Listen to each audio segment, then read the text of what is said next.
The two actresses involved in the college admissions scandal, they made court appearances today.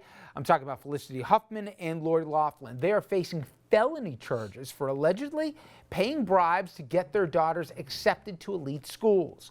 Prosecutors say that Loughlin paid $500,000 to get her kids into USC. Huffman accused of paying $15,000 to have her daughter get a 400-point boost in her SAT score.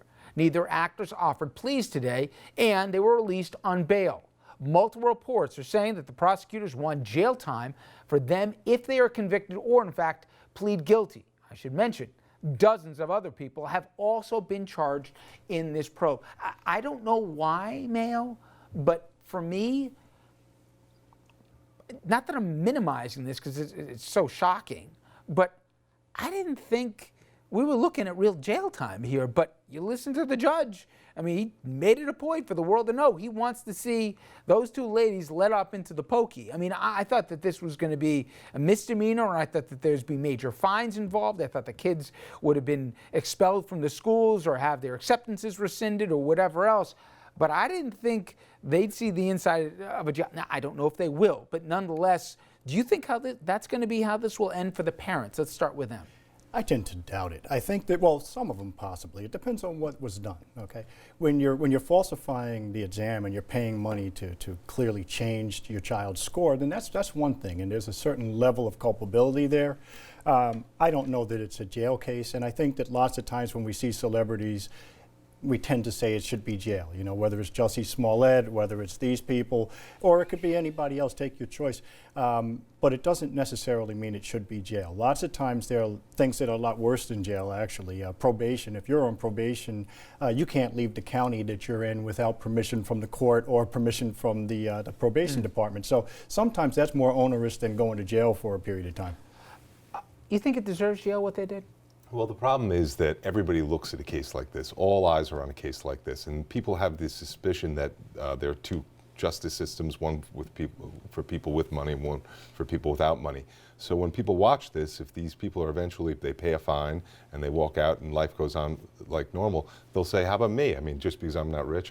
So there's no doubt. Conversely, do you think, and both of you guys are former prosecutors, if they were John Smith and Mary Q. Jones and they weren't big stars here and whatever, and it wasn't to elite universities but somewhere else, do you think that they would be treated easier than them because they're celebrities? No, I think that being a celebrity in a case like this actually be used against you. I think that the scrutiny will be much more. I mean, whether these people should go to jail, I mean, a non-violent person who did something like this, it's hard to believe how they can now, that said, go to jail. Let me ask you both to be Solomon, okay? And we're all in the same window. We've had children that are either going through this, have gone through this, or will. The idea that they went to the lengths that they did to advantage and everything else, beyond the immorality of it, do you think they should go to jail? I wouldn't say no. I mean, I wouldn't. I don't think that it's a jail case. I think that it's a case, number one, the reason you put somebody in jail, the criminal justice system should primarily focus on rehabilitation. Are you a threat to society? I don't think any of these people are threats to society.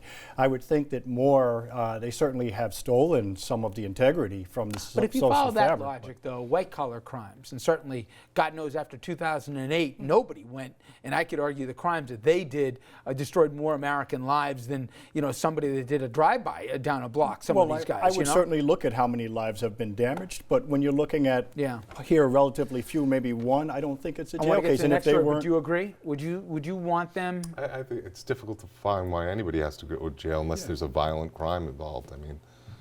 Okay, let me pivot to the next story here, because in this program we talk a lot about the opioid crisis, and for good reason.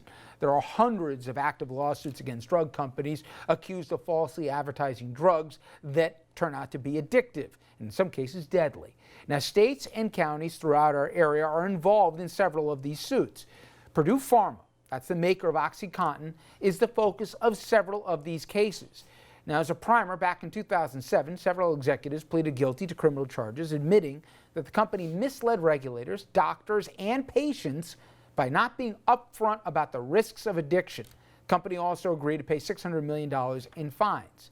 Now, it is facing similar suits about Oxy, and also It's planned, the companies, to make money by selling drugs that would treat the addictions caused by Oxy. So they want to be at the nose and the tail of this problem. Now members of the Sackler family that own the company are being named in suits and are facing renewed scrutiny. And Doug, you've been involved in a lot of class action suits. For me, when you read some of the documentation of the conversations that went on, they fully knew well the strength and the power of the drug. They complained when sales went down and they want to inundate certain markets, knowing full well the consequences of their product and the addictive nature in those marketplaces.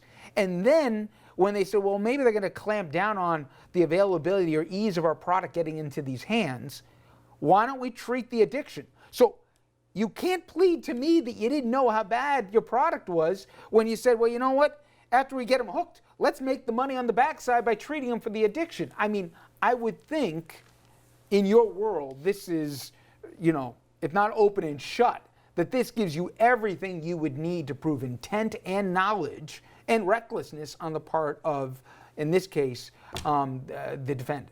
I agree with you, and I think that's why you're seeing them soften up when it comes to settlement. I think they now see that they have an almost indefensible case. It's incredibly mean-spirited when you have a product like that, especially when you look at the amount of money they were making.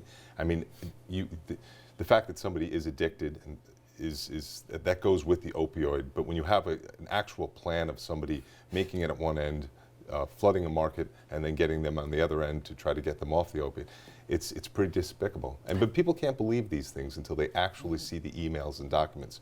People say, oh, they're just suing, they're making these lawsuits, it's terrible, these lawyers, they're so greedy, they want all this money.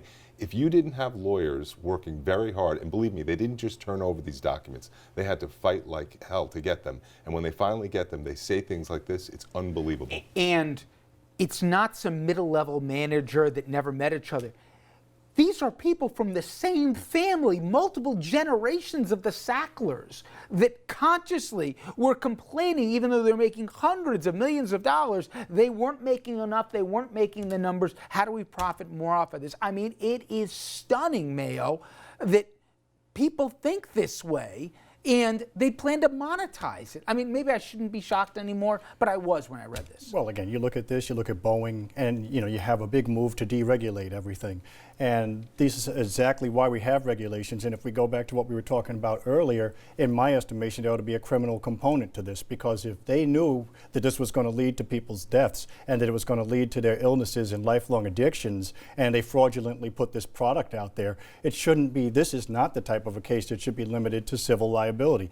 Now you're looking at a case where this would be a component of a case that I think should lead to jail time. And when you read some of the back and forth of this, they go on to blame their actual customers. They say they should have known better. Now let's try and make some money off their treatment. It is unbelievable. We'll be right back.